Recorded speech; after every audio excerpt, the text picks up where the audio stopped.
I've been racing on the Thrustmaster T598 for a long time now, trying it out on various games using a direct axle drive motor, which I'm not going to go into the difference between that and a direct drive because I don't understand all that tech jargon. So instead, I'm going to give you my thoughts on how it performs and how it feels, and is it really worth all the hype?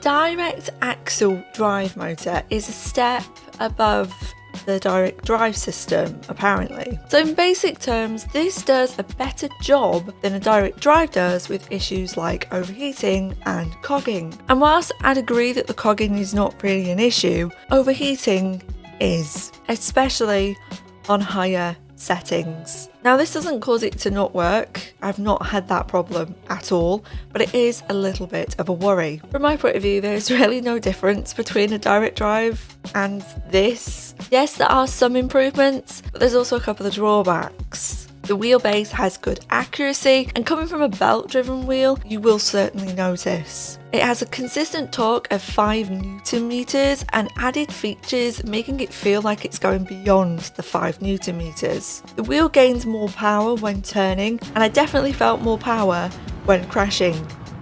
Not that I do that. All the settings are changeable on the base itself. Coming from a Thrustmaster T598 GT, this was music to my ears. Having the ability to change the force feedback and all of the different settings on the base rather than having to go into some software on my PC or in-game software is absolutely delicious. And it makes sense because this is compatible with the PlayStation 5. The gear jolt is also a nice add-on to the realism factor. Now whilst there are various different settings to give you more feel from the base, some were pretty unnoticeable depending on the game. Some of the bumps and curbs were lacking feel, which is possibly a software issue. I know Thrustmaster are working constantly on the software, but I'm thinking it's probably something to do with its lack of strength. The size and shape of this thing is a little on the larger side, and for some short arses like me, I found it quite difficult to see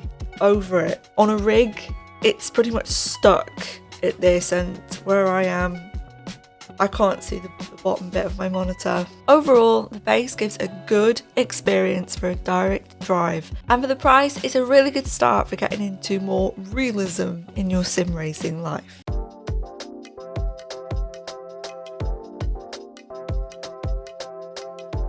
The pedals, well, they're small. If you're coming from a G29, for example, these pedals will feel like a whole new world. I like the ability to adjust the placement of the pedals, and the easy to press softer brake pedals did the job. However, they are pretty basic with a lack of feedback and lack of calibration to the wheelbase. Like with other basic pedals, I felt there was a slight gap between the pedals activating compared to when I press the pedal. It's absolute minuscule amount of time, but I have come from a load cell Thrustmaster TLCM pedals, and that is probably the reason why I notice it. A load cell add-on will be available in 2025, but I don't know how it will fit unless you have tiny feet like me.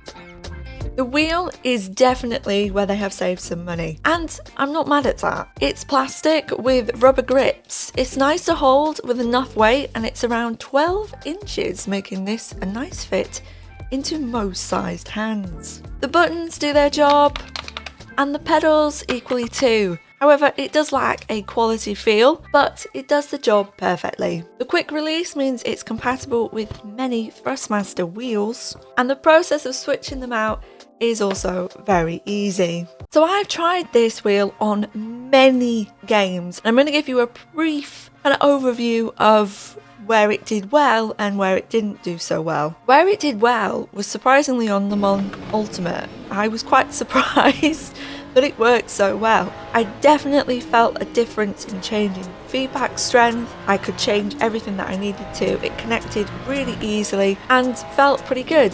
It was a little bit muted on the curbs and the overall track experience, but it being a lower strength, I kind of expected that. I also used it on EA Sports WRC and surprisingly it was quite good on that as well. Again, it was muted slightly on feedback, but I kind of expected that. The ability to change the strength and going into detail in the wheel meant it was really quick and easy for me to adapt to the different styles of rally cars that are available. The worst game it performed on by far was iRacing. It was rubbish. Put it this way, my T300 RS GT gave me more feedback. I guess I expect a lot being the fact that iRacing is a sim and I just didn't get the overall feel. It just felt like it just added weight, not really strength or feeling or anything. And yes, I've done a lot of racing on Gran Turismo 7 on this wheel.